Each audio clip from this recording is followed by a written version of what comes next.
ओम नमः शिवाय। स्वागत है आप सभी का महाशिव पुराण के चौथे दिन की कथा में। आज की कथा में हम पार्थिव लिंग के निर्माण की रीति तथा वेद मंत्र द्वारा उसके पूजन की विस्तृत एवं संक्षिप्त विधि का वर्णन की कथा का श्रवण करेंगे। आइए शुरू करते हैं।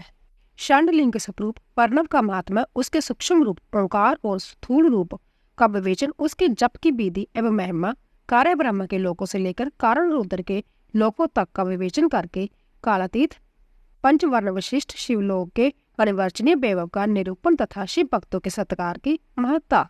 ऋषि बोले, प्रभु महामुने, आप हमारे लिए कर्मशः षंड लिंग स्वरूप प्रणव का महात्म्य तथा शिव भक्त के पूजन का प्रकार बताइए। सूत जी ने कहा, महर्षियों, आप लोग तपस्या के धनी हैं। आपने यह बड़ा सुंदर प्रश्न उपस्थित किया है, किंतु इसका ठीक ठीक उत्तर महादेव जी ही जानते हैं, दूसरा कोई नहीं। तथापि भगवान शिव की कृपा से ही मैं इस विषय का वर्णन करूंगा। वह भगवान शिव हमारी और आप लोगों की रक्षा का बारंबार संदेह ग्रहण करे। प्रनाम है प्रकृति से उत्पन्न संसार के महासागर का।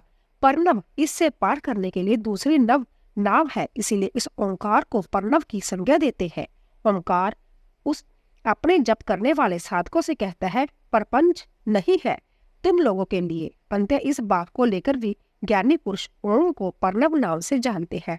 इसका दूसरा भाव ये है, तुम सब उपासकों को बलपूर्वक मोक्ष तक पहुंचा देगा। इस अभिप्राय से भी इसे ऋषि मुनि प्रणव कहते हैं। अपना जप करने वाले योगियों के तथा अपने मंत्र की पूजा करने वाले उपासक के समस्त कर्मों का नाश करके जब दिव्य नूतन ज्ञान देता है, इसीलिए भी इसका नाम प्रणव है। उन मायारहित महेश्वर को ही नव अर्थात नूतन कहते हैं। वह परमात्मा प्रकृष्ट रूप से नव अर्थात शुद्ध स्वरूप है, इसीलिए प्रणव कहलाते हैं। प्रणव साधक को नव अर्थात नवीन शिव स्वरूप कर देता है, इसीलिए भी विद्वान पुरुष उसे प्रणव के नाम से ही जानते हैं, अथवा प्रकृष्ट रूप से नव दिव्य परमात्मा ज्ञान प्रकट करता है, इसीलिए वे प्रणव है। प्रणव के दो भेद बताए गए हैं, स्थूल और सूक्ष्म।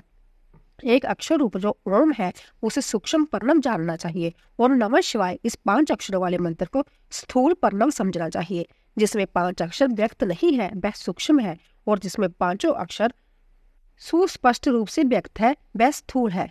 जीवन मुक्त पुरुष के लिए सूक्ष्म प्रणव के जप का विधान है, वही उसके लिए समस्त साधनों का सार है।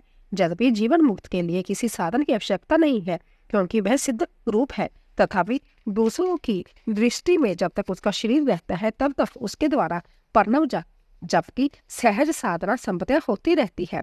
वह अपनी देह का विलय होने तक सूक्ष्म प्रणव मंत्र का जप और उसके अर्थभूत परमात्म तत्व का अनुसंधान करता रहता है। जब शरीर नष्ट हो जाता है तब वह पूर्ण ब्रह्म स्वरूप शिव को प्राप्त कर लेता है।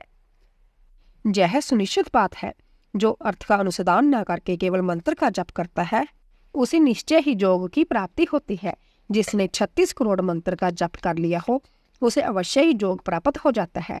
सूक्ष्म प्रणव भी हर्षव और दीगर के भेद से 2 रूप जाने गए हैं, अकार, उकार, मकार, बिंदु, नाद, शब्द, काल और कला। इनसे युक्त जो प्रणव है उसे दीगर प्रणव कहते हैं। वह योगियों के ही हृदय में स्थित होता है। मकार पर्यंत जो ओम है वह ओम इन 3 तत्वों से युक्त है, इसी को हर्षव प्रणव कहते हैं। अ शिव है, ओम शक्ति है और मकार इन दोनों की एकता है। यह त्रितत्व रूप है। ऐसा समझकर हर्षव प्रणव का जप करना चाहिए। जो अपने समस्त पापों का क्षय करना चाहता है उनके लिए इस हर्षव प्रणव का जप अत्यंत आवश्यक है। पृथ्वी, जल, तेज, वायु और आकाश, यह 5 भूत तथा शब्द स्पर्श आदि इनके 5 विषय, यह सब मिलकर 10 वस्तुओं मनुष्य की कामना के लिए विषय है। इनकी आशा मन में लेकर जो कर्मों के अनुष्ठान में संलग्न होते हैं वह 10 प्रकार के पुरुष प्रवृत्त कहलाते हैं, तथा जो निष्काम भाव से शास्त्र विहित कर्मों का अनुष्ठान करते हैं वह निर्वृत्त कहे गए हैं। प्रवृत्त पुरुषों को हर्षव प्रणव का ही जप करना चाहिए, और निर्वृत्त पुरुषों को दृढ़ प्रणव का। बहत्व तथा अन्य मंत्रों के आदि में इच्छा अनुसार शब्द और कला से युक्त प्रणव का उच्चारण करना चाहिए। वेद के आदि में और दोनों संध्याओं के उपासना के समय भी ओंकार उच्चारण करना चाहिए। प्रणव का 9 करोड़ जप करने से मनुष्य शुद्ध हो जाता है। फिर 9 करोड़ का जप करने से वह पृथ्वी तत्व पर विजय पा लेता है। फिर पुण्य 9 करोड़ का जप करके वह जल तत्व को जीत लेता है। पुण्य 9 करोड़ जप से अग्नि तत्व पर विजय पाता है। तदंतर फिर 9 करोड़ का जप करके वह वायु तत्व पर विजय होता है। फिर 9 करोड़ के जप से आकाश को अपने अधिकार में कर लेता है। इसी प्रकार 9 करोड़ का जप करके वह कर्मशः गंध रस रूप स्पर्श और शब्द पर विजय पाता है। इसके बाद फिर 9 करोड़ का जप करके अहंकार को भी जीत लेता है। इस तरह 108 करोड़ प्रणव का जप करके उत्कृष्ट बोध को प्राप्त हुआ पुरुष शुद्ध योग का लाभ करता है। शुद्ध योग से युक्त होने पर वह जीवन मुक्त हो जाता है, इसमें संशय नहीं है।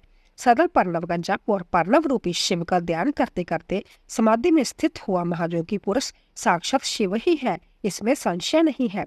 पहले अपने शरीर में प्रणव के ऋषि शंकर देवता आदि का न्यास करके फिर जप आरंभ करना चाहिए। आकार आदि मात्र का वर्णों से युक्त प्रणव का अपने अंगों से न्यास करके मनुष्य ऋषि हो जाता है। मंत्रों के 10 विध संस्कार मात्र का न्यास तथा क्षण दक्षोदन आदि के साथ संपूर्ण न्याय फल उसे प्राप्त हो जाता है। प्रवृत्ति तथा प्रवृत्ति निर्वृत्ति से मिश्रित भाव वाले पुरुषों के लिए स्थूल प्रणव का जप भी अभिष्ट साधक होता है। क्रिया तप और जप के योग से शिव योगी 3 प्रकार के होते हैं, जो क्रमशः क्रिया योगी, तप योगी और जप योगी कहलाते हैं। जो धन आदि व्यय से पूजा सामग्री का संचय करके हाथ आदि अंगों से नमस्कार आदि क्रिया करते हुए इष्ट देव की पूजा में लगा रहता है, वह क्रिया योगी कहलाता है। पूजा में संलग्न रहकर जो परिमित भोजन करता ब्रह्म इंद्रियों को जीतकर वश में किए रहता है और मन को भी वश में करके परद्रोह आदि से दूर रहता है, वह तप योगी कहलाता है। इन सभी सद्गुणों से युक्त होकर जो सदा शुद्ध भाव से रहता तथा समस्त काम आदि दोषों से रहित हो शांत चित्त से निरंतर जप किया करता है, उसे महात्मा पुरुष जप योगी मानते हैं।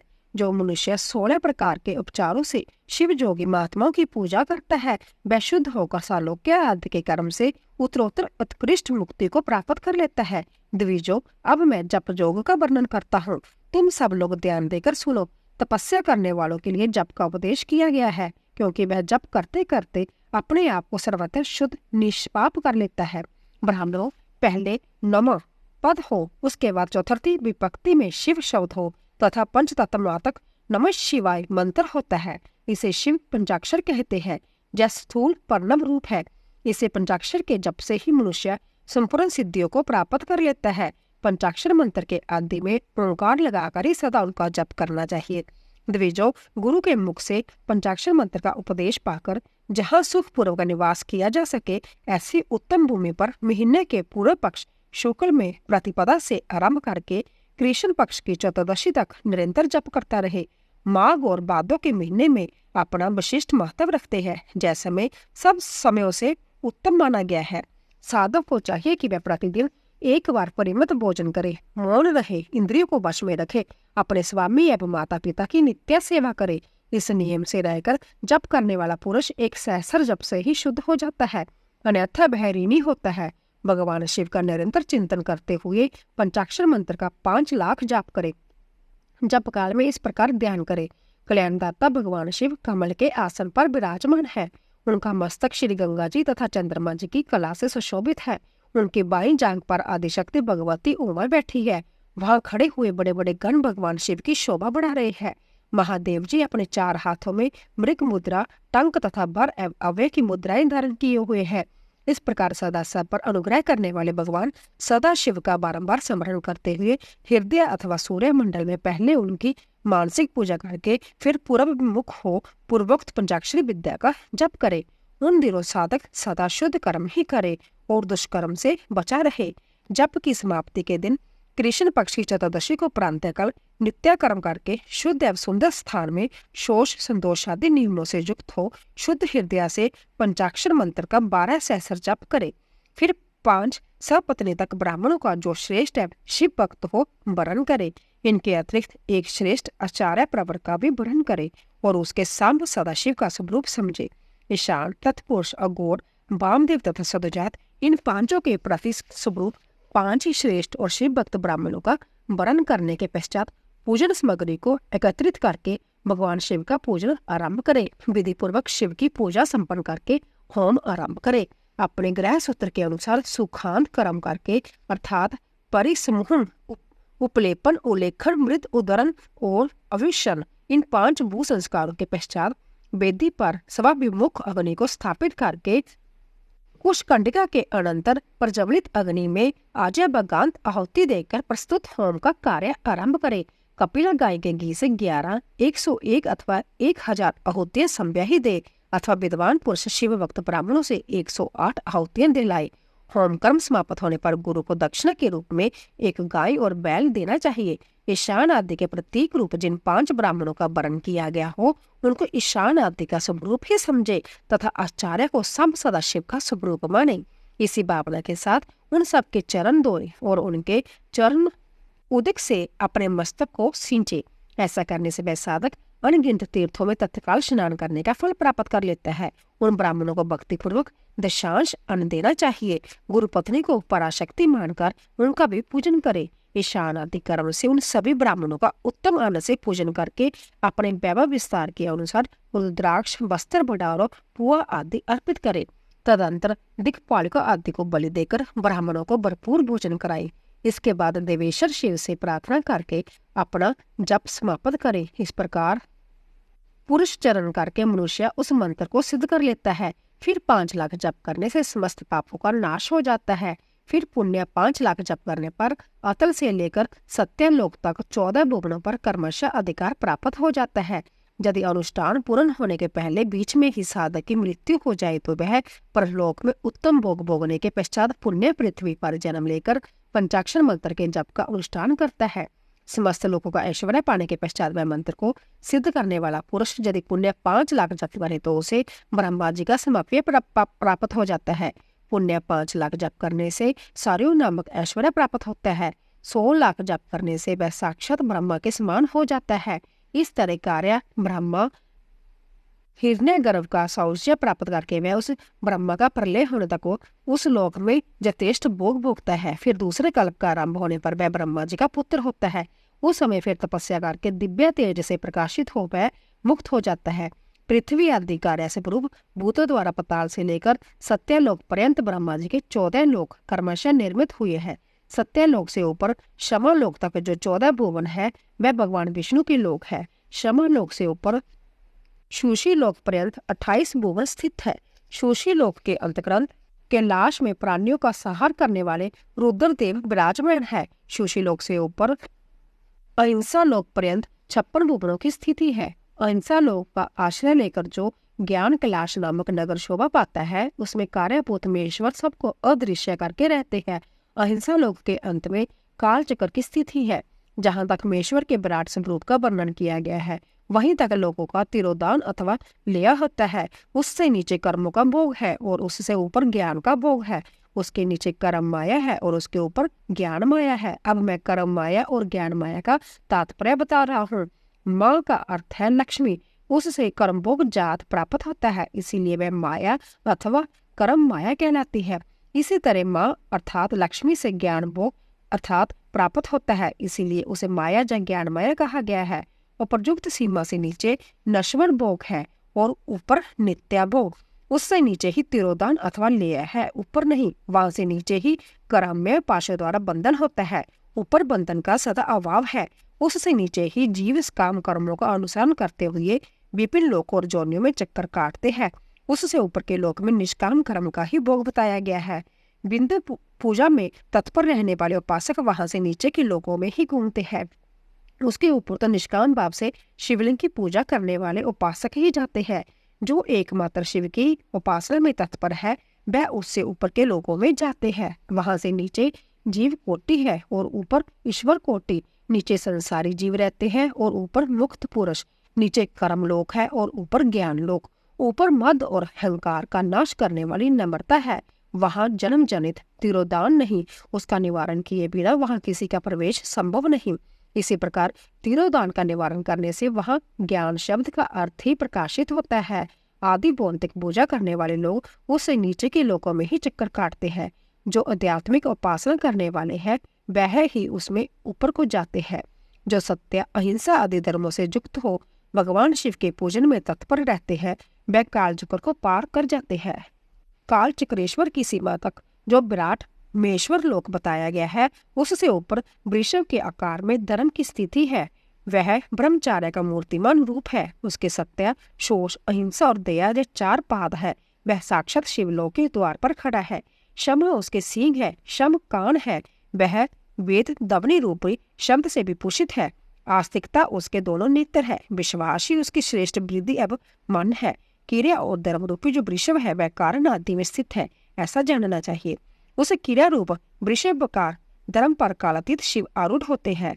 ब्रह्मा विष्णु और महेश्वर की जो अपनी अपनी आयु है उसी को दिन कहते हैं। जहाँ धर्म रूपी वृषभ की स्थिति है उससे ऊपर ना दिन है ना रात्रि है, वहां जन्म मरण आदि भी नहीं है। वहां फिर से कारण स्वरूप ब्रह्मा के कारण सत्यलोक पर्यंत 14 लोक स्थित है, जो 5 भौतिक गंध आदि से परे है। उनकी सनातन स्थिति है, सूक्ष्म गंध ही उनका स्वरूप है। उनसे ऊपर फिर कारण रूप विष्णु के 14 लोक स्थित है। उनसे भी ऊपर फिर कारण रूपी रुद्र के 28 लोगों की स्थिति मानी गई है। फिर उनसे भी ऊपर कारनेश शिव के 56 लोक विद्यमान है। तदंतर शिव सम्मत ब्रह्मचार्य लोक है और वही 5 आवरणों से युक्त ज्ञान में कैलाश है, जहाँ 5 मंडलों 5 ब्रह्म कलाओं और आदि शक्ति से संयुक्त आदि लिंग प्रतिष्ठ है। उसे परमात्मा शिव का शिवालय कहा गया है। वहीं पराशक्ति से युक्त परमेश्वर शिव निवास करते हैं। वह सृष्टि पालन सहार तिरोभाव और अनुग्रह इन 5 कृत्यों में प्रवीण है। उनका श्री विग्रह सच्चिदानंद स्वरूप है। वह सदा ध्यान रूपी धरा में ही स्थित रहते हैं और सदा सब पर अनुग्रह किया करते हैं। वह सब आत्माराम है और समाधि रूपी आसन पर आसीन हो नित्य ही विराजमान होते हैं। कर्म एवं ध्यान आदि का अनुष्ठान करने से क्रमशः साधन पथ में आगे बढ़ने पर उनका दर्शन साध्य होता है। नित्य नैमित्तिक आदि कर्मों द्वारा देवताओं का जजन करने से भगवान शिव के समाराधन कर्म में मन लगता है। क्रिया आदि जो शिव संबंधी कर्म है उनके द्वारा शिव ज्ञान सिद्ध करे। जिन्होंने शिव तत्व का साक्षात कर लिया है अथवा जिन पर शिव की कृपा दृष्टि पड़ चुकी है वह सब मुक्त है, इसमें संशय नहीं है। आत्मा स्वरूप से जो स्थिति है वही मुक्ति है। एकमात्र अपने आत्मा में रमन या आनंद का अनुभव करना ही मुक्ति का स्वरूप है। जो पुरुष क्रिया तप जप ज्ञान और ध्यान रूपी धर्मों में बलिभांति स्थित है वह शिव का साक्षात करके सब आत्मा रूप स्वरूप मोक्ष को भी प्राप्त कर लेता है। जैसे सूर्यदेव अपनी किरणों से अशुद्धि को दूर कर देते हैं, उसी प्रकार कृपा करने में कुशल भगवान शिव अपने भक्त के अज्ञान को मिटा देते हैं। अज्ञान की निवृत्ति हो जाने पर शिव ज्ञान संपत्तियां प्रकट हो जाता है। शिव ज्ञान से अपना विशुद्ध स्वरूप आत्मा राम तत्व प्राप्त होता है और आत्मा राम तत्व की सम्यक सिद्धि हो जाने पर मनुष्य कृतकृत्य हो जाता है।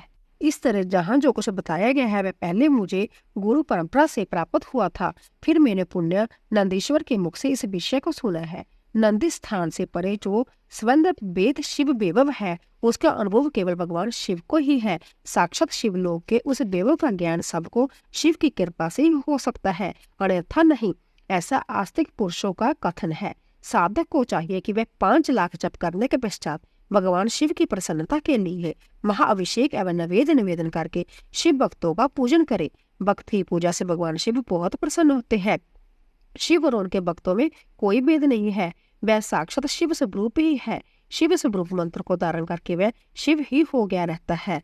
शिव भक्त का शरीर शिव रूप ही है, अंत्य उसकी सेवा में तत्पर रहना चाहिए। जो शिव के भक्त है वह लोक और वेद की सारी क्रियाओं को जानते हैं। जो क्रमशः जितना जितना शिव मंत्र का जप कर लेता है उसके शरीर को उतना ही उतना शिव का समीप्य प्राप्त हो जाता है, इसमें संशय नहीं है। शिव भक्त स्त्री का रूप देवी पार्वती का ही स्वरूप है। वह जितना मंत्र जपती है उसे उतना ही देवी का सानिध्य प्राप्त होता जाता है। साधक सम्भ्य शिव स्वरूप होकर पराशक्ति का पूजन करे। शक्ति बैर तथा लिंग का चित्र बनाकर अथवा मिट्टी आदि से इनके आकृति का निर्माण करके प्राण प्रतिष्ठा पूर्वक निष्पक्ष भाव से इनका पूजन करे। शिवलिंग को शिव मानकर, अपने को शक्ति रूप समझकर, शक्ति लिंग को देवी मानकर और अपने को शिव रूप समझकर शिवलिंग को नाद रूप तथा शक्ति को बिंदु रूप मानकर सटे हुए शक्ति लिंग और शिवलिंग के प्रति उप प्रदान और प्रदान की भावना रखते हुए जो शिव और शक्ति का पूजन करता है वह मूल रूप की भावना करने के कारण शिव रूप ही है। शिव भक्त शिववंत रूप होने के कारण शिव के ही स्वरूप है। जो 16 उपचारों से उनकी पूजा करता है उसे अविष्ट वस्तुएं की प्राप्ति होती है।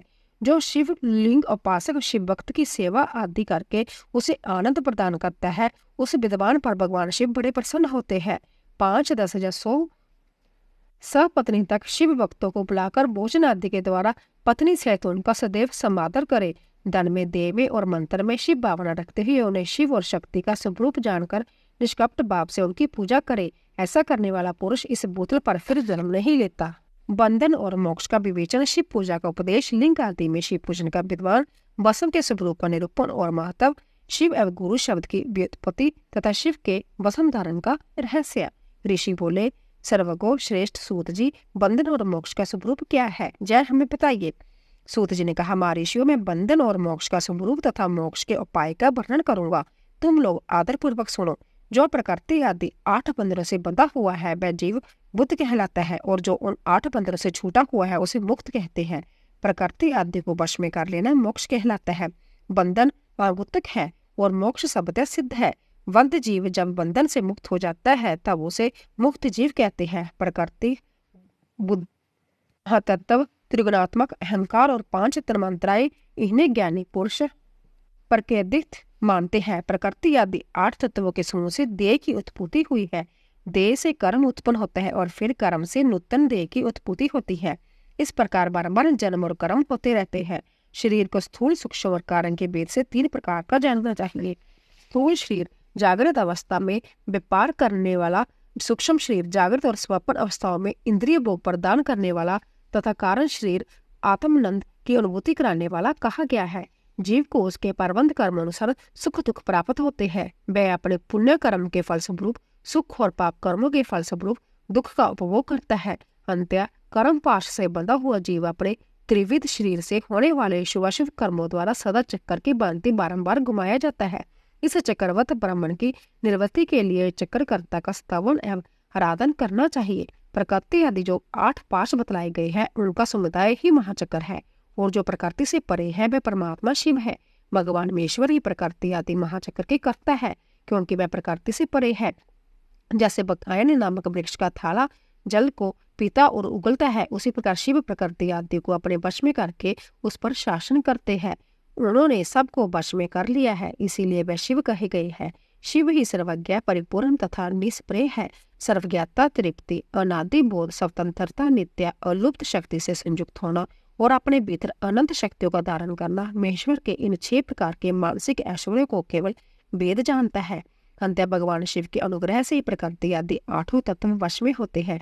भगवान शिव का कृपा प्रसाद प्राप्त करने के लिए उन्हीं का पूजन करना चाहिए। यदि कहें शिव तो परिपूर्ण है, निष्प्रय है, उनकी पूजा कैसे हो सकती है, तो उसका उत्तर ये है कि भगवान शिव की उद्देश्य से उनकी प्रसन्नता के लिए किया हुआ सत्कर्म उनके कृपा प्रसाद को प्राप्त कराने वाला होता है। शिवलिंग में शिव की प्रतिमा तथा शिव भक्तजनों में शिव की भावना करके उनकी प्रसन्नता के लिए पूजा करनी चाहिए।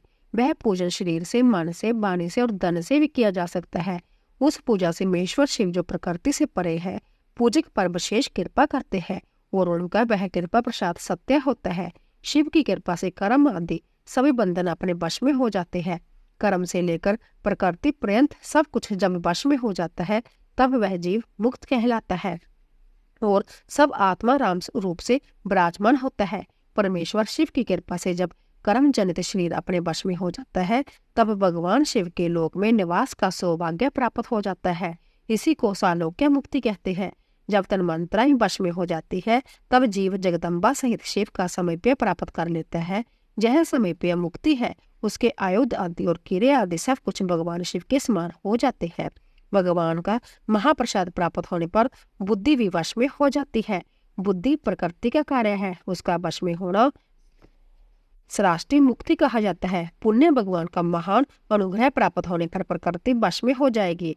उस समय भगवान शिव का मानसिक ऐश्वर्य बिना जतन के ही प्राप्त हो जाएगा। सर्वज्ञता और तृप्ति आदि जो शिव के ऐश्वर्य है उन्हें पाकर मुक्त पुरुष अपने आत्मा में ही विराजमान होता है।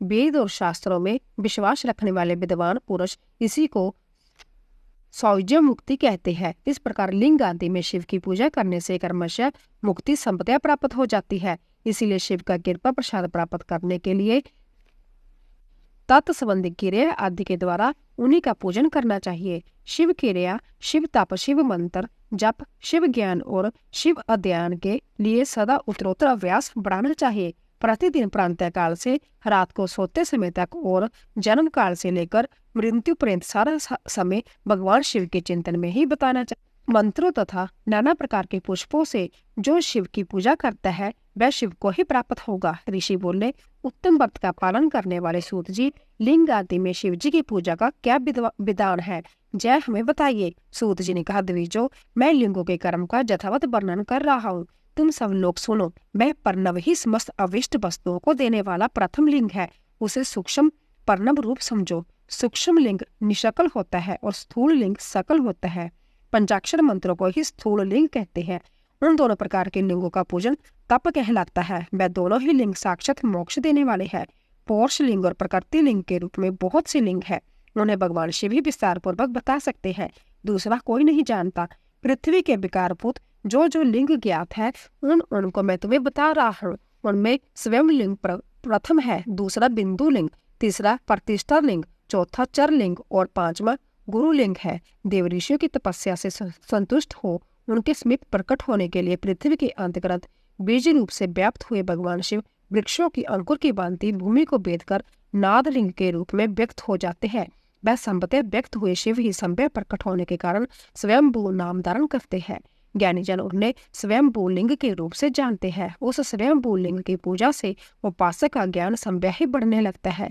सोने चांदी आदि के पत्थर पर, भूमि पर अथवा वेदी पर अपने हाथ से लिखित जो शुद्ध परिणाम मंत्र रूप लिंग है, उसमें तथा मंत्र लिंग का आलेखन करके उसमें भगवान शिव की प्रतिष्ठा और आवाहन करे। ऐसा बिंदु नादमय लिंग स्थावर और जंगम दोनों ही प्रकार का होता है। इसमें शिव का दर्शन भावनामय ही है, ऐसा निसंदेह कहा जा सकता है। जिसको जहाँ भगवान शंकर के प्रकट होने का विश्वास हो, उसके लिए वही प्रकट होकर वह विष्ट फल प्रदान करते हैं। अपने हाथ से लिखे हुए जंत्र में अथवा अकृत्रिम स्थावर आदि में भगवान शिव का आवाहन करके 16 उपचारों से उनकी पूजा करे। ऐसा करने से साधक संभव ही ऐश्वर्य को प्राप्त कर लेता है और इस साधन से अभ्यास से उसको ज्ञान भी होता है। देवताओं और ऋषियों ने आत्म सिद्धि के लिए अपने हाथ से वैदिक मंत्रों के उच्चारण पूर्वक शुद्ध मंडल में शुद्ध भावना द्वारा जिस उत्तम शिवलिंग की स्थापना की है, उसे पौरुषलिंग कहते हैं तथा वही प्रतिष्ठा लिंग कहलाता है। उस लिंग की पूजा करने से सदा पौरुष ऐश्वर्य की प्राप्ति होती है। महान ब्राह्मण और महाधनी राजा किसी कारीगर से शिवलिंग का निर्माण कराकर जो मंत्र पूर्वक उसकी स्थापना करते हैं, उनके द्वारा स्थापित हुआ वह लिंग भी प्रतिष्ठा लिंग कहलाता है, किंतु वह प्राकृतिक लिंग है, इसीलिए प्राकृतिक ऐश्वर्य भोग ही देने वाला होता है। जो शक्तिशाली और नित्य होता है उसे पौरुष कहते हैं तथा जो दुर्बल और अनित्य होता है वह प्रकृति कहलाता है। लिंग नाभि जीवा नासा अग्रभाग और शिखा के क्रम से कटी हृदय और मस्तक तीनों स्थानों में जो लिंग की भावना की गई है, उस आध्यात्मिक लिंग को ही चरलिंग कहते हैं।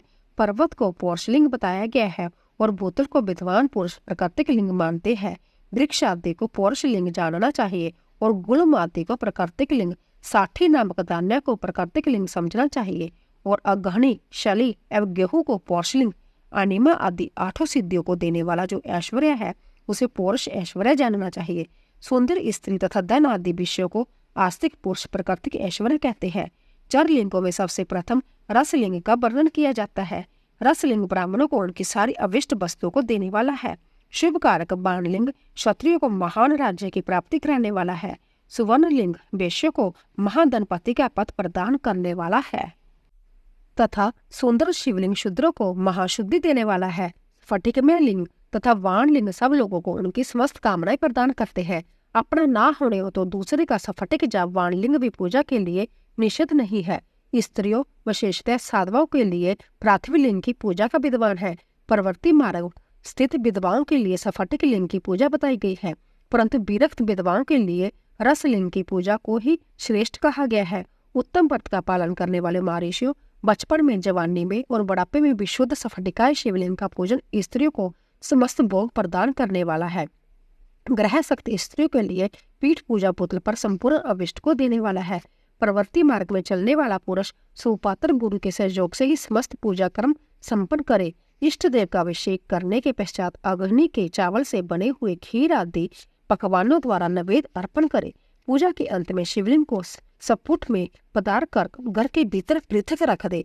जो निर्वृत्ति मार्गी पुरुष है उनके लिए हाथ पर ही शिवलिंग पूजा का विद्वान है। उन्हें भिक्षा आदि से प्राप्त हुए अपने भोजन को ही नैवेद्य रूप में निवेदित करना चाहिए। निर्वृत्त पुरुषों के लिए सूक्ष्म लिंग ही श्रेष्ठ बताया गया है। वह विभूति के द्वारा पूजन करे और विभूति को ही नैवेद्य रूप से निवेदित भी करे। पूजा करके उस लिंग को सदा अपने मस्तक पर धारण करे। विभूति 3 प्रकार की बताई गई है, लोक अग्निजनित, वेद अग्निजनित और शिवा अग्निजनित। लोक अग्निजनित या लौकिक भस्म को द्रव्यों की शुद्धि के लिए लाकर रखें। मिट्टी, लकड़ी और लोहे के पात्रों की, धान्यों की, तिल आदि द्रव्यों की, वस्त्र आदि की तथा परिशुद्ध वस्तुओं की भस्म से शुद्धि होती है। कुत्ते आदि से दूषित हुई पात्रों की भी भस्म से शुद्धि मानी गई है। वस्तु विशेष की शुद्धि के लिए यथायोग्य सजल अथवा निर्जल भस्म का उपभोग करना चाहिए। वेद अग्निजनित जो भस्म है उसको उन वैदिक कर्मों के अंत में धारण करना चाहिए। मंत्र और क्रिया से जनित जो होम कर्म है वह अग्नि में भस्म का रूप धारण करता है। उस भस्म को धारण करने से वह कर्म आत्मा में आरोपित हो जाता है। वो गौर मूर्तिधारी शिव का जो अपना मंत्र है उसे पढ़कर बेल की लकड़ी को जलाए। उस मंत्र से अभिमंत्रित अग्नि को शिव अग्नि कहा गया है। उसके द्वारा जले हुए काष्ठ का जो भस्म है वह शिवा अग्नि जनित है। कपिला गाय के गोबर अथवा गाय माता के गोबर को तथा शमी, पिपल, पलाश, बड़, अमला, तास और बेर इनकी लकड़ियों को शिव अग्नि से जलाए। वह शुद्ध भस्म शिव अग्नि जनित माना गया है। अथवा कुश की अग्नि में शिव मंत्र के उच्चारण पूर्वक काष्ठ को जलाए। फिर उस भस्म को कपड़े से अच्छी तरह छान कर नए घड़े में भरकर रख दे। उसे समय समय पर अपनी कांति या शोभा की वृद्धि के लिए धारण करे। ऐसा करने वाला पुरुष सम्मानित एवं पूजित होता है। पूर्व काल में भगवान शिव ने भस्म शब्द का ऐसा ही अर्थ प्रकट किया था। जैसे राजा अपने राज्य में सारभूत कर को ग्रहण करता है, जैसे मनुष्य सस्य आदि को जलाकर रांध कर उसका सार ग्रहण करते हैं, तथा जैसे जठरानल नाना प्रकार के भक्ष्य, भोज्य अथवा पदार्थों को भारी मात्रा में ग्रहण करके जलाकर सारतर वस्तु ग्रहण करता और उस सारतर वस्तु से सब देह का पोषण करता है, उसी प्रकार प्रपंचकर्ता परमेश्वर शिव ने भी अपने में आधे रूप से विद्यमान प्रपंच को जलाकर भस्म रूप से उसके सार तत्व को ग्रहण किया है। प्रपंच को दग्ध करके शिव ने उसके भस्म को अपने शरीर में लगाया। राख भूत पोतने के बहाने जगत के सार को ही ग्रहण किया है। अपने शरीर में अपने लिए रतन स्वरूप भस्म को इस प्रकार स्थापित किया है। आकाश के सार तत्व से केश, बाजू के सार तत्व से मुख, अग्नि के सार तत्व से हृदय, जल के सार तत्व से कटिभाग और पृथ्वी के सार तत्व से घुटने को धारण किया हुआ है। इसी तरह उनके सारे अंग विभिन्न वस्तुओं के सार रूप है। महेश्वर ने अपने ललाट में तिलक रूप से जो त्रिपुंड धारण किया है वह ब्रह्मा, विष्णु और रुद्र का सार तत्व है। वह इन सब वस्तुओं को जगत के उदय का हेतु मानते हैं। इन भगवान शिव ने ही प्रपंच के सारे सर्वस्व को अपने वश में कर रखा है। अंततः इन्हें अपने वश में करने वाला दूसरा कोई नहीं है।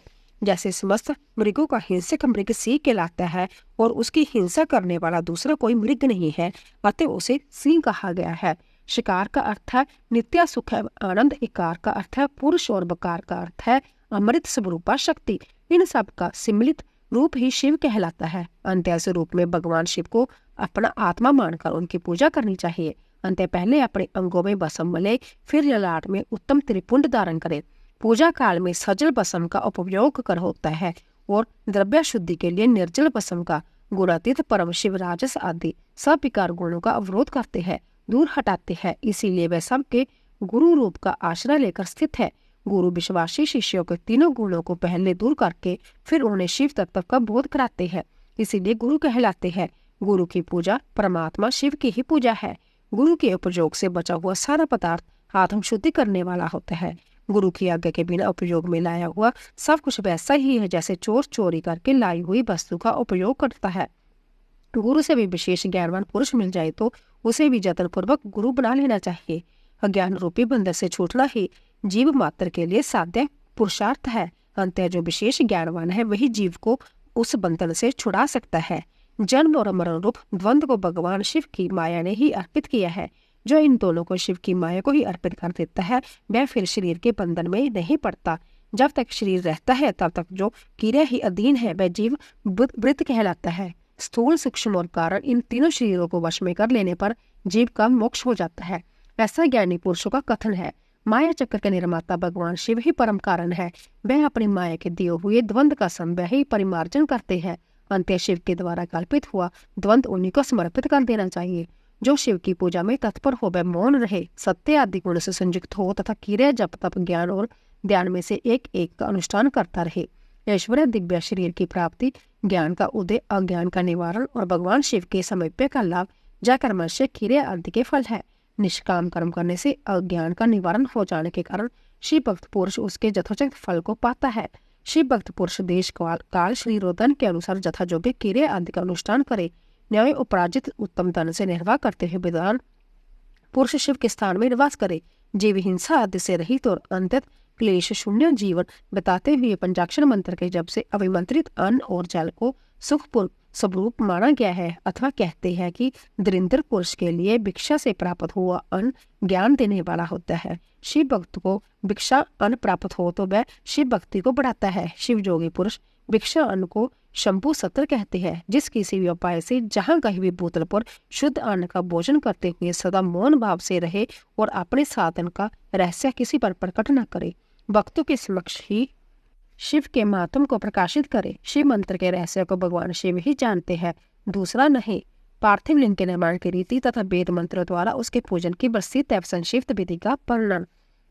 पार्थिव लिंग की श्रेष्ठता तथा महिमा का वर्णन करके सूत जी कहते हैं, महर्षियों, अब मैं वैदिक कर्म के प्रति श्रद्धा भक्ति रखने वाले लोगों के लिए वेदोक्त मार्ग में ही पार्थिव पूजा की पद्धति का वर्णन करता हूँ। यह पूजा भोग और मोक्ष दोनों को देने वाली है।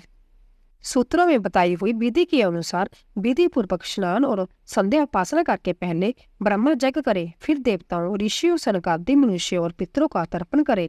अपनी रुचि के अनुसार संपूर्ण नित्य कर्मों को पूर्ण करके शिव भस्म तथा रुद्राक्ष धारण करे। फिर संपूर्ण मनोवांछित फल की सिद्धि के लिए ऊंची भक्ति भावना के साथ उत्तम पार्थिव लिंग की वेदोक्त विधि से बलिवंती पूजा करे।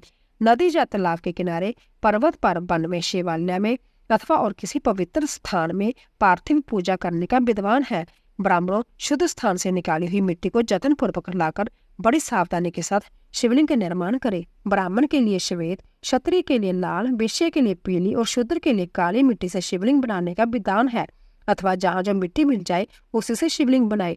शिवलिंग बनाने के लिए प्रयत्न पूर्वक मिट्टी का संग्रह करके उस शुभ मृतिका को अंततः शुद्ध स्थान में रखे। फिर उसकी शुद्धि करके जल से स्नान कर पिंडी बना ले और वेदोक्त मार्ग से धीरे धीरे सुंदर पार्थिव लिंग की रचना करे। फिर भोग और मोक्ष रूपी फल की प्राप्ति के लिए भक्ति पूर्वक उसका पूजन करे। उस पार्थिव लिंग के पूजन की जो विधि है उसे मैं विधान पूर्वक बता रहा हूँ, तुम सब लोग सुनो। ओम नमः शिवाय इस मंत्र का उच्चारण करते हुए समस्त पूजन सामग्री का प्रोक्षण करे, उस पर जल छिड़के। इसके बाद बुरसी इत्यादि मंत्र से क्षेत्र सिद्धि करे। फिर आपोस्मान इस मंत्र से जल का संस्कार करे। इसके बाद नमस्ते रुद्राय इस मंत्र से स्फटिका बंद शिला का घेरा बनाने की बात कही गई है। नमः शंभाय इस मंत्र से क्षेत्र शुद्धि और पंचनामत का प्रोक्षण करे। फिर शिव भक्त पुरुष नमः पूर्वक नीलग्रीवाय मंत्र से शिवलिंग की उत्तम प्रतिष्ठा करे। इसके बाद वैदिक रीति से पूजन कर्म करने वाला उपासक भक्ति पूर्वक अतते रुद्र वसे इस मंत्र से रमणीय आसन दे। माँ नौ महानतम इस मंत्र से आह्वान करे। या ते रुद्राय इस मंत्र से भगवान शिव को आसन पर समासीन करे। जामेशु इस मंत्र से शिव के अंगों में न्यास करे। अदय बौचतया इस मंत्र से प्रेम पूर्वक अधिवासन करे। असो जतसो इस मंत्र से शिवलिंग में इष्ट देवा शिव का न्यास करे। असो जोब सरपति इस मंत्र से उपसर्पण देवता के समीप गमन करे। इसके बाद नमस्तुते नीलग्रीवाय इस मंत्र से इष्ट देव को पादम समर्पित करे। रुद्र गायत्री से अर्घ्यते त्रवैंकम मंत्र से आचमन करे। पेय प्रतिवाय इस मंत्र से दूध स्नान कराए। दधि करालो इस मंत्र से दही स्नान कराए। फिर घृत पावा इस मंत्र से घृत स्नान कराए। मधुबाता मधु नक्ते मधुमानो इन 3 ऋचाओं से मधु स्नान और शर्करा स्नान कराए। इस दूध आदि 5 वस्तुओं के पंचनामत कहते हैं। अथवा पादम समर्पण के लिए कहे गए नमस्तुते नीलग्रीवाय इत्यादि मंत्र द्वारा पंचनामत से स्नान कराए। तदंतर माँ नस्तोके इस मंत्र से प्रेम पूर्वक भगवान शिव को कटिबंध करदनी अर्पित करे। नमो दुष्णवे इस मंत्र का उच्चारण करके आराध्य देवताओं उत्तरी धारण करे। याते हेति इत्यादि 4 रचाओं के पढ़कर वेदक भक्त प्रेम से विधि पूर्वक भगवान शिव के लिए वस्त्र एवं जगपति समर्पित करे। इसके बाद नमः शिवाय इत्यादि मंत्र को पढ़कर शुद्धि बुद्धि वाला भक्त पुरुष भगवान को प्रेम पूर्वक सुगंधित चंदन एवं रोली चढ़ाए। फिर मंत्र से अक्षत अर्पित करे, फूल चढ़ाए और बेलपत्र चढ़ाए और मंत्रों से विधि पूर्वक धूप दान दे। फिर ऋचा से शास्त्रोक्त विधि के अनुसार दीप निवेदन करे, फिर हाथ धोकर इस नमो ज्येष्ठाय नवेद अर्पित करे, फिर पूर्वोक्त त्रैवंक मंत्र से आचमन कराए, इमा रुद्राय इस ऋचा से फल समर्पण करे, फिर नमो वज्राय इस मंत्र से भगवान शिव को अपना सब कुछ समर्पित कर दे। तदंतर मानव महानतम तथा मानस्तों के इन पूर्वोक्त 2 मंत्रों द्वारा केवल अक्षरों से 11 रुद्रों का पूजन करे, फिर हिरण्य गर्भ इत्यादि मंत्र से जो 3 ऋचाओं के रूप में पठित है दक्षिणा चढ़ाए।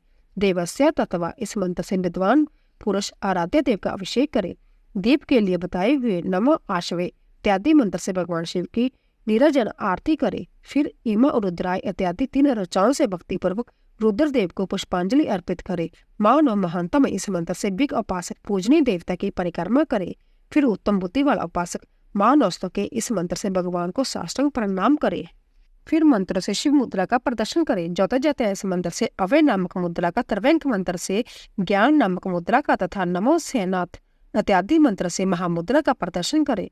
नमो वोभय इस ऋचा द्वारा धेनु मुद्रा दिखाए। इस तरह 5 मुद्राओं का प्रदर्शन करके शेष संबंधी मंत्रों का जप करे अथवा वेदक पुरुष शतरुद्रीय मंत्र की आवर्ती करे, फिर वेदक पुरुष पंचांग पाठ करे, फिर इत्यादि मंत्रों से भगवान शंकर का विसर्जन करे। इस प्रकार शिव पूजा की वैदिक विधि का विस्तार से प्रतिपादन किया गया है। महर्षि अब संक्षेप में भी पार्थिव पूजन की वैदिक विधि का वर्णन सुनो। सदो जाते इस ऋचा से पार्थिव लिंग बनाने के लिए मिट्टी ले आए, वामदेवाय इत्यादि मंत्र पढ़कर उसमें जल चढ़ाए। जब मिट्टी सनकर तैयार हो जाए तब अघोरे मंत्र से लिंग निर्माण करे, फिर तत्पुरुषाय इस मंत्र से विधिवत उसमें भगवान शिव का आह्वान करे। तदंतर ईशान्य मंत्र से भगवान शिव को वेदी पर स्थापित करे। इनके सिवाय अन्य संविधानों को विशुद्ध बुद्धि वाला उपासक संक्षेप से ही संपन्न करे। इसके बाद विधान पुरुष पंचाक्षर मंत्र से अथवा गुरु के दिए हुए अन्य किसी से संबंधित मंत्र से 16 उपचारों द्वारा विधिवत पूजन करे। भवाय भवनाशाय महादेवाय धीमहि उग्राय उग्रनाशाय शर्वाहे शशि मौलिने इस मंत्र द्वारा विद्वान उपासक भगवान शंकर की पूजा करे। वह ब्रह्म छोड़कर उत्तम भाव भक्ति से शिव की आराधना करे, क्योंकि भगवान शिव भक्ति से मनोवांछित फल देते हैं। ब्राह्मणों जहाँ जो वैदिक विधि से पूजन का क्रम बताया गया है, इसका पूर्ण स्वरूप आदर करता हुआ मैं पूजा की एक दूसरी विधि भी बता रहा हूँ, जो उत्तम होने के साथ ही सर्वसाधारण के लिए उपयोगी है। मुनिवरों, पार्थिव लिंग की पूजा भगवान शिव के नामों से बताई गई है। वह पूजा संपूर्ण अविष्टों को देने वाली है। मैं उसे बताता हूँ, सुनो। हर महेश्वर, शंभु, शूलपाणी, पिनाक कृदक, शिव पशुपति और महादेव जयकर्मशय शिव के 8 नाम कहे गए हैं। इनमें से प्रथम नाम के द्वारा ओम हराय नमः का उच्चारण करके पार्थिव लिंग बनाने के लिए मिट्टी लाए। दूसरे नाम अर्थात ओम मेश्वराय नमः का उच्चारण करके लिंग निर्माण करे। फिर ओम शंभवे नमः बोलकर उस पार्थिव लिंग की प्रतिष्ठा करे। फिर ओम शूलपाणाय नमः कहकर उस पार्थिव लिंग में भगवान शिव का आह्वान करे। फिर ओम पिनाक कृदकय नमः कहकर उस शिवलिंग को नहलाए। ओम नमः शिवाय बोलकर उसकी पूजा करे। फिर ओम पशुपतये नमः कहकर क्षमा प्रार्थना करे और अंत में ओम महादेवाय नमः कहकर आराध्य देव का विसर्जन कर दे। प्रत्येक नाम के आदि में ओंकार और अंत में चतुर्थी विभक्ति के साथ नमः पद लगाकर बड़े आनंद और भक्ति भाव से पूजन संबंधी सारे कार्य करने चाहिए। षडाक्षर मंत्र से अग्न्यास और करन्यास की विधि बलिपंथी संपन्न करके फिर नीचे लिखे अनुसार ध्यान करे। जो कैलाश पर्वत पर एक सुंदर सिंहासन के मध्य भाग में विराजमान है, जिनके बाम भाग में भगवती उमा उनसे सटकर बैठी हुई है, सनक सनंदन आदि भक्तजन जिनकी पूजा कर रहे हैं, तथा जो भक्तों के दुख रूपी दावानल को नष्ट कर देने वाले अप्रमेय शक्तिशाली ईश्वर है, उन विषय विभूषण भगवान शिव का चिंतन करना चाहिए। भगवान में ईश्वर का प्रतिदिन इस प्रकार ध्यान करे। उनकी अंग कांति चांदी के पर्वत की भांति गोर है। वह अपने मस्तक पर मनोहर चंद्रमा का मुकुट धारण करते हैं। रत्नों के आभूषण धारण करने से उनका श्रीअंग और भी उदासित हो उठा है। उनके 4 हाथों में क्रमशः परशु, मृग मुद्रा, वर एवं अवय मुद्रा सुशोभित है। वह सदा प्रसन्न रहते हैं, कमल के आसन पर बैठे हैं और देवता लोग चारों ओर खड़े होकर उनकी स्तुति कर रहे हैं। उन्होंने बस्तर की जगह व्यंग चरम धारण कर रखा है और वह इस विश्व की आदि है, बीज कारण रूप है तथा सबका समस्त ब्याह हर लेने वाले है। उनके 5 मुख है और प्रत्येक मुखमंडल में 3-3 नेत्र है। इस प्रकार ध्यान तथा उत्तम पार्थिव लिंग का पूजन करके गुरु के दिए हुए पंचाक्षर मंत्र का विधि पूर्वक जप करे। हे विप्रो, विद्वान पुरुष को चाहिए कि वह देवेश्वर शिव को प्रणाम करके नाना प्रकार की स्तुतियों द्वारा उनका स्तवन करे तथा शतरुद्रीय का पाठ करे। फिर अंजलि में अक्षत और फूल लेकर उत्तम भक्तिभाव से मंत्रों को पढ़ते हुए प्रेम और प्रसन्नता के साथ भगवान शंकर के इस प्रकार प्रार्थना करें। सबको सुख देने वाले कृपा निदान भूतनाथ शिव, मैं आपका हूँ, आपके गुणों में ही मेरे प्राण बसते हैं, अथवा आपके गुण ही मेरे प्राण है। मेरे जीवन सिर्फ सब है, मेरा चित्त सदा आप में ही चिंतन में लगा हुआ है। जय जानकर मुझ पर प्रसन्न हो जाइए। कृपा कीजिए शंकर, मैंने अनजान में अथवा जानबूझकर यदि कभी आपका जप और पूजन आदि किया हो तो आपकी कृपा से वह सफल हो जाए। गौरीनाथ, मैं आधुनिक युग का महान पापी हूँ, पतित हूँ, और आप सदा से ही परम महान पतित पावन है। इस बात का विचार करके आप जैसा चाहे वैसा करें। महादेव, सदाशिव, वेदों पुराणों नाना प्रकार के शास्त्रीय सिद्धांत और विपिन महर्षियों भी अब तक आपका पूर्ण रूप से नहीं जाना है, फिर मैं कैसे जान सकता हूँ? महेश्वर, मैं जैसा भी हूँ वैसा ही उसी रूप में संपूर्ण भाव से आपका हूँ, आपके आश्रित हूँ, इसलिए आपसे रक्षा पाने के योग्य हूँ। हे परमेश्वर, आप मुझ पर प्रसन्न हो जाइए। मुने इस प्रकार प्रार्थना करके हाथों में लिए हुए अक्षर और पुष्प को भगवान शिव के ऊपर चढ़ाकर उन शंभुदेव को भक्ति भाव से विधिपूर्वक साष्टांग प्रणाम करें। तदंतर शुद्ध बुद्धि वाला उपासक शास्त्रोक्त विधि से इष्ट देव की परिक्रमा करे, फिर श्रद्धापूर्वक स्तुति द्वारा देवेश्वर शिव की स्तुति करे। इसके बाद गला बजाकर गले से अव्यक्त शब्द का उच्चारण करके पवित्र एवं विनीत चित्त वाला साधक भगवान को प्रणाम करे, फिर आदर पूर्वक विगलित करके और उसके बाद विसर्जन मुनि और इस प्रकार विधि पूर्वक पार्थिव पूजा बताई गई है। वह भोग और मोक्ष देने वाली तथा भगवान शिव के प्रति भक्ति भाव को बढ़ाने वाली है। दोस्तों, कल की कथा में हम रुद्राक्ष धारण की महिमा तथा उसके विविध वेदों का वर्णन की कथा का श्रवण करेंगे।